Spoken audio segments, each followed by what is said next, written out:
Hello there. How is everybody doing? I'll just give a second for people to join in. I haven't been live in forever. I really haven't.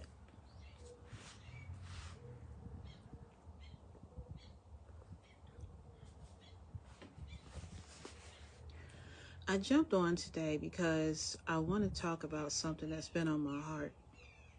And the title of this live is called Don't Take the Bait. I was thinking about when I was young and growing up with my family in Michigan. One activity that my folks like to do, particularly my grandmother, my mom. Hey, Robin, what's going on?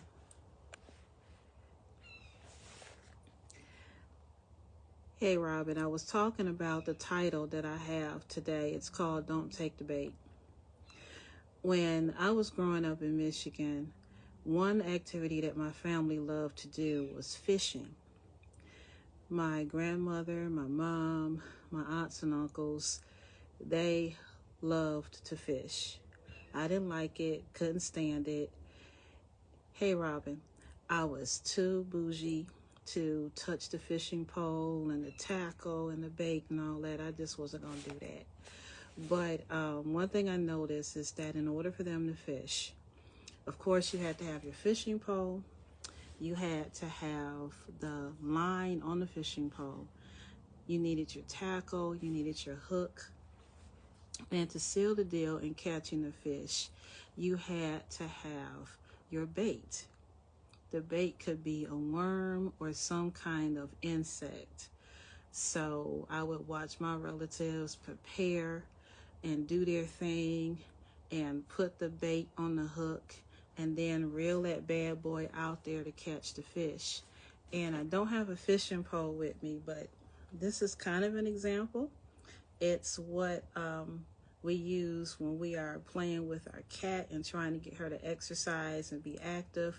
When she sees this, she goes crazy and she'll follow it everywhere it goes because it's grabbed her attention. It's whet her appetite.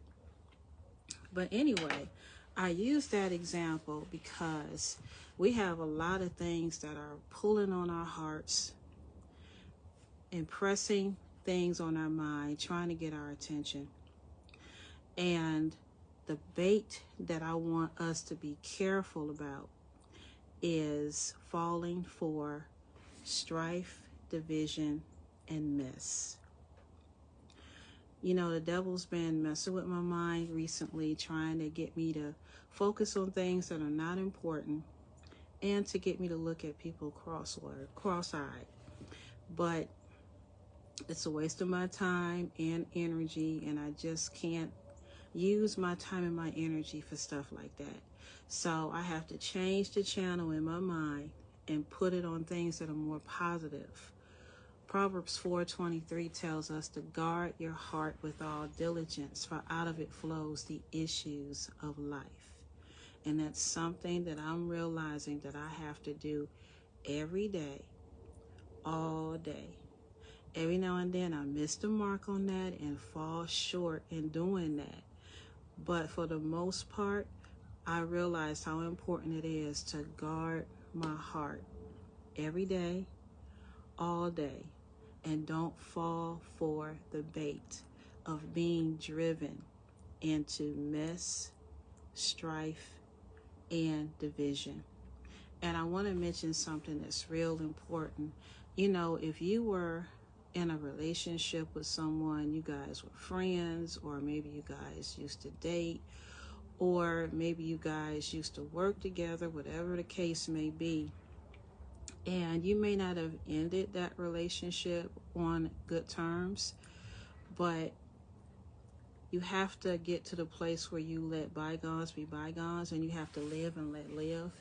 And you can't use the past, use the things that you know about that person, and they shouldn't do that to you either, that were imperfect to throw up in your face. Recently, I have witnessed someone online who I once was in collaboration with in ministry, and they're doing well. And you know what I decided to do is not dig into the past, not mess up their reputation, because they're doing really, really, really well. And a lot of people look up to them and admire them. And so that's another part of this subject that I want to bring to your attention. Excuse the noise. I got a neighbor getting some home improvement work done on their house. But, you know, don't let what you went through or experienced in a relationship get you out of character and out of the will of God. You stay in the love of God. You stay focused on where God has called you to be, what he's called you to do, and leave the other person alone. You know, let them live their life. Let them walk in the abundance that God has for them. So I didn't have a lot to say on that subject, but it was really on my heart to make sure that we don't fall for the bait of strife, division, and mess. That we guard our hearts and we stay away from that stuff, because God has things for me to do. He has things for you to do that are very important, that are very significant for this time period that we're living in. And we don't want to mess up our blessings. We don't want to miss what God has for us because we're focused on the wrong things, or we've allowed someone to bait us into something that is not of God. So I hope I said something that encourages you, that gives you something to think about. And I will be back on again soon. Oh, and before I log off, my name is Addie Lee Hention. I am a certified abundant life coach, an author, a minister, and my link is in the bio if you want to know more about me. So talk to you again soon, and thanks for joining me, Robin. Bye-bye.